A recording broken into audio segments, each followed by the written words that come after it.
Sebelum gue mulai video ini, gue mau cerita satu kisah gue ya. Ya ini bukan kisah yang sedih ya, tapi kisah yang why gitu. Jadi waktu gue kuliah, gue itu pengen kerja di kantor ya kan. Nggak langsung kerja di kantor gitu. Gue awalnya kerja serabutan, gue kerja seadanya. Entah itu ngurusin online shop, entah itu apa.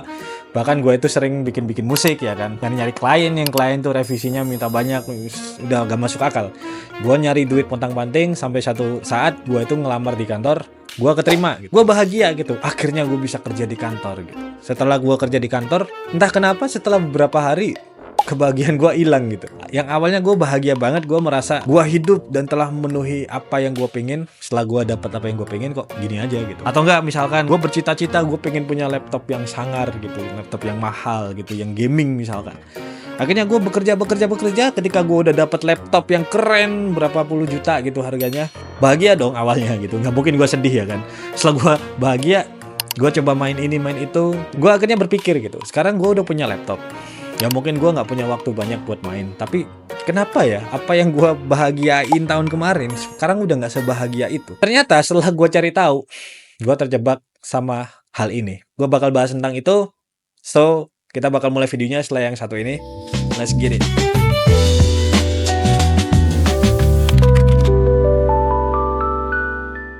Halo, nama gue Jay. Welcome back to The Monologue, dimana gue bakal bahas hal-hal yang seru, yang tentunya berhubungan dengan entah itu produktivitas, entah itu apa yang gue alamin. Pasti kita bakal belajar bareng di sini tentang hal yang bakal gue bahas.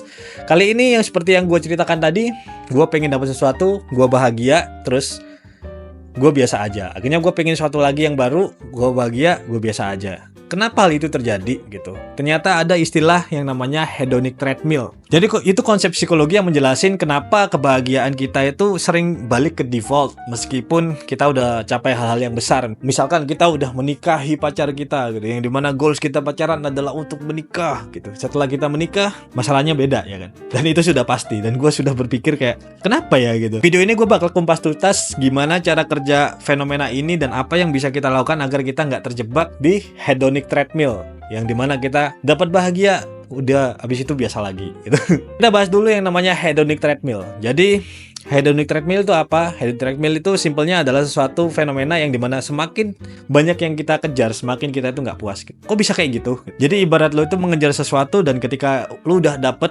akhirnya lo bahagia sesaat gitu. Setelah lo bahagia sesaat, lo bakal balik ke titik awal lagi yang membuat kalian tuh ngejar hal lain gitu. Kalau menurut Brickman dan Campbell ya yang ditulis di sini, orang cenderung beradaptasi dengan cepat terhadap perubahan positif sehingga kebahagiaan dari pencapaian tersebut hanya sementara gitu. Misal kita beli iPhone, katakanlah sekarang udah tahun berapa gitu, iPhone 19, wah belum keluar, nggak ada orang yang punya gitu. Kita udah dapat iPhone 19 waktu 2000, nggak tahu 2000 kapan. Nah setelah kita dapat, akhirnya kita pakai main segala macam, wah nyata fiturnya cuma gini dong. Then what gitu, what now gitu.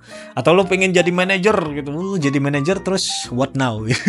Kayak lo itu lari di treadmill doang gitu, di tempat gitu. Makin cepat lo lari, makin lo nggak nyampe gitu. Padahal lo udah ngos-ngosan gitu ngejar itu, tapi lo merasa kok gue ini doang gitu. Lalu kita bakal bahas kenapa hedonic treadmill ini bisa terjadi. Poin pertama kenapa ini bisa terjadi adalah otak kita itu cepat beradaptasi dengan kebahagiaan. Jadi otak kita itu sudah dirancang untuk cepat beradaptasi. Jadi ketika kita itu dapat sesuatu yang bikin kita itu seneng gitu, otak kita itu akan langsung ngeset bahwa ini adalah new normal gitu. Ketika gue udah dapat gaji yang tinggi gitu, sebulan 2 bulan gue seneng gitu. Ketika bulan ketiga gue udah merasa hidup kayak gini mah biasa gitu. Gaji segini, kebutuhannya ya segini gitu. Akhirnya kita nggak sebahagia awal kita dapat gaji. Itu berhubungan dengan satu hormon kita yaitu dopamin ya kan. Dopamin ini adalah yang mengatur bahagianya kita. Kalau misalkan kita bahagia, dopamin ini akan naik. Kalau kita mulai biasa aja, turun ya kan. Di Journal of Consumer Psychology juga dikatakan dopamin yang dilepas saat kita dapat reward akan menurun dengan cepat karena otak beradaptasi dengan stimulus tersebut gitu. Jadi awalnya kita dapat gaji gede itu seneng gitu, gaji naik, kita mulai mikir gitu, oh hidup kita menyesuaikan gaji kita ya kan. Ada yang namanya lifestyle inflation ya kan. Jadi lifestyle inflation itu kayak gaji kita naik ya kita harus beli mobil misalkan. Kalau lebih naik lagi ya kita harus bergaul sama orang yang kaya lagi gitu kan. Akhirnya lifestyle-nya akan menyesuaikan dengan lingkungan sosial, membentuk sesuatu yang namanya lifestyle inflation. Dan itu membuat kita itu nggak bisa bahagia terus ya. Akhirnya kita mengejar terus, kayaknya gue bisa lebih deh, kayaknya gue bisa bisa lebih deh. Dan kalian merasa hal untuk mencapai itu, ya kalian harus meningkatkan lifestyle, meningkatkan investment, meningkatkan ini segala macam. Makanya kita nggak bisa bahagia. Dan otak kita itu kayak anak kecil yang dapat mainan gitu kan. Misalkan dapat mainan, 5 menit kemudian bosen sama mainannya. Gue pengen mainan lagi gitu. Kayak anak kecil gitu kan. Lalu kita bakal menuju ke poin yang kedua.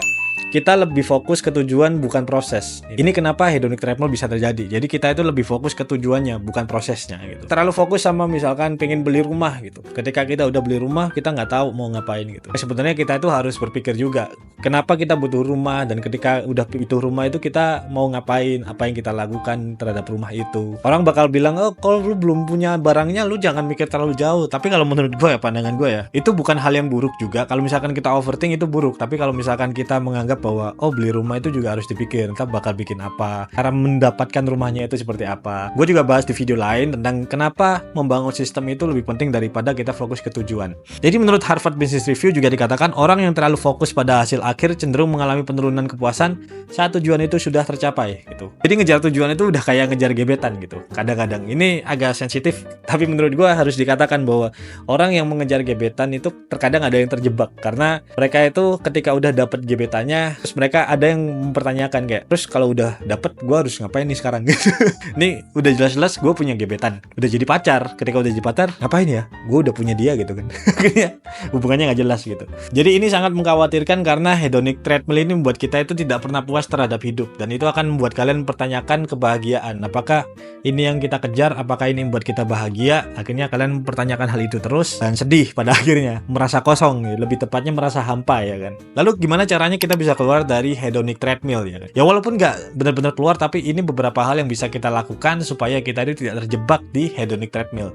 Yang pertama adalah kita harus fokus ke proses, bukan cuma hasil. Alih-alih cuma mikir gimana caranya kita dapatkan sesuatu, kita harus menikmati perjalanan, karena justru dari perjalanan itu kita bisa belajar, berkembang, dan juga dapat kepuasan yang lebih lama gitu kan. Ada juga penelitian yang mengatakan bahwa orang yang mengerjakan sesuatu dengan struggle dengan orang yang mengerjakan sesuatu yang gampang lebih puas dan lebih bahagia orang yang mengerjakannya dengan struggle. Karena ketika dia struggle terus melihat hasilnya mereka berhasil, bahagianya, tingkat bahagianya lebih tinggi daripada orang yang aduh masa belajarnya gini-gini aja, gua mah udah tahu gitu, nggak ada challenge gitu. Jadi memang yang membuat kita bahagia itu challenge-nya gitu, bukan karena gampang hidupnya gitu. Makanya ada fenomena di luar sana, orang-orang yang kaya mereka merasa hidupnya hampa, padahal udah punya semuanya gitu, punya duit, punya apapun yang dia mau gitu, tapi mereka nggak punya tujuan, mereka merasa hampa karena ya ini tadi hedonic treadmill gitu kan. Jadi pada poin ini tipsnya yang pertama, kita bisa rayakan progres kecil gitu. Merayakan progres kecil itu membuat kita itu lebih tahu gitu. Misalkan hari ini gua udah belajar bahasa Jepang gitu, walaupun cuma satu layer doang kecil gitu, kita menghafalkan hiragana misalkan, kita harus celebrate lah. Entah apapun yang kalian lakukan, self rewardnya ya sesimpel kalian beli es krim gitu kan, atau kalian yaudah gue udah belajar, gue sekarang nonton Netflix gitu, it's fine gitu, selama itu imbang dengan pembelajaran kalian. Jadi kalian nggak cuma nonton Netflix doang yang seharian penuh gitu.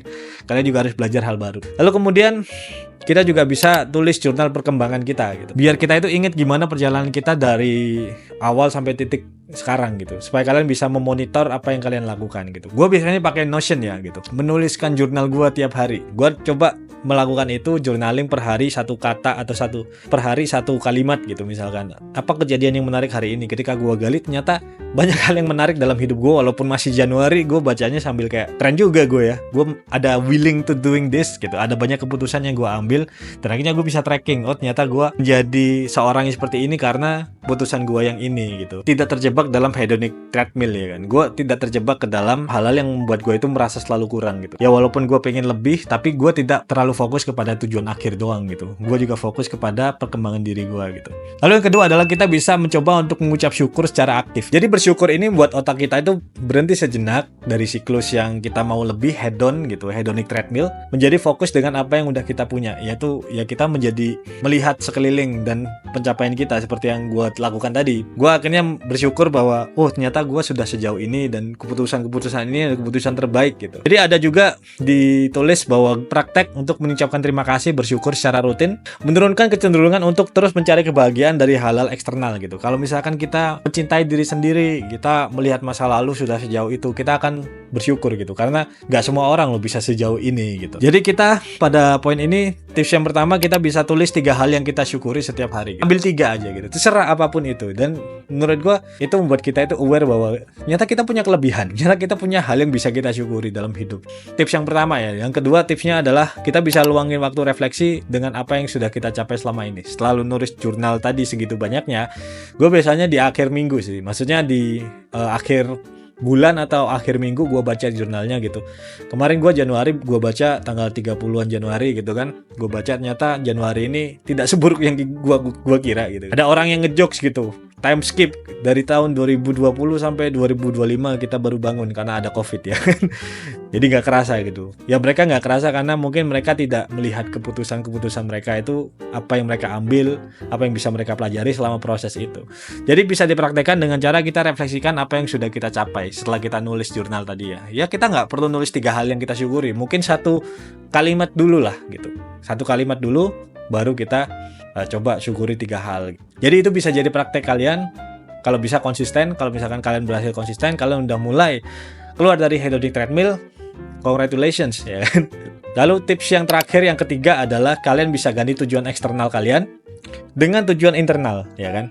Jadi daripada fokus pada hal-hal yang bersifat materi, mending kita fokus pada hal-hal yang berhubungan dengan perkembangan diri secara pribadi ya kan. Kayak misalkan belajar skill baru atau bangun relasi dengan teman. Bahkan menurut gua kalau misalkan di budgeting gue ya tiap bulan, gue itu selalu spare budget buat gue itu bisa traktir temen, atau spare budget buat ya kalau bisa orang bilang kan hedon ya, tapi kalau gue sih menganggapnya itu budget untuk bersosialisasi aja, budget reward untuk orang-orang yang deserve buat dapat ini gitu. Gue spare budget emang buat bersosial gitu kan. Jadi bangun relasi itu penting, tapi relasi yang seperti apa? Dan menurut gue pengen bangun relasi yang bermakna gitu. Gue nggak mau bangun relasi yang cuma based on happiness doang gitu. Karena kalau misalkan gue having fun doang gitu, ketika gue butuh teman untuk ngobrol, gue nggak punya teman. Percuma dong. Gue punya ribuan teman, tapi nggak ada satupun yang bisa gue ajak ngobrol gitu. Ini bukan sebuah hal yang selfish sih menurut gue. Relationship yang sehat juga sih. Karena gue nggak expect mereka seperti apa, dan mereka nggak expect gue seperti apa. Mereka cukup menjadi telinga ketika gue pengen ngomong, dan gue akan jadi telinga ketika mereka pengen ngobrol gitu, tanpa ada ekspektasi. Karena menurut gue ekspektasi itu sangat mengerikan kalau misalkan berlebihan ya. Ekspektasi is fine gitu, tapi kalau berlebihan itu adalah sesuatu yang di luar kontrol kita. Jadi menurut self-determinatory theory gitu, tujuan intrinsik seperti pertumbuhan pribadi dan hubungan sosial meningkatkan kepuasan hidup lebih lama dibandingkan tujuan ekstrinsik seperti uang atau status gitu. Jadi agak serem juga kalau misalkan kita berhubungan dengan orang hanya berdasarkan uang ataupun status gitu. Kalau bisa genuine ya kan, yang genuine punya temen gitu kan. Dan ini ada fun fact yang menarik gitu. Gue pernah baca satu jurnal, I forgot jurnal dari mana ya, tapi jurnal itu menarik. Mungkin gue bakal kasih di link di bawah ntar, jurnal tentang kenapa orang itu nggak bisa bahagia dengan uang gitu. Padahal menurut gue uang itu bisa bikin kita bahagia gitu. Itu tergantung dengan cara kita spendingnya gitu. Nyata ada risetnya bahwa orang itu lebih happy kalau misalkan ya seperti di poin ini, orang itu spending duitnya itu buat hal-hal yang intrinsik gitu. Kayak misal pengalaman atau hubungan gitu. Pokoknya fokus memberi gitu. Ketika orang fokus memberi, mereka itu jauh lebih happy daripada orang yang fokus mencari hal-hal yang tujuan eksternal, ekstrinsik ya kan. Beli barang ya kan, misalkan barang yang happy-nya sesaat, habis itu nggak happy lagi gitu. Tapi ketika kita spendingnya itu untuk hal-hal yang mencari pengalaman gitu, atau enggak kita belajar skill baru, itu akan long last gitu.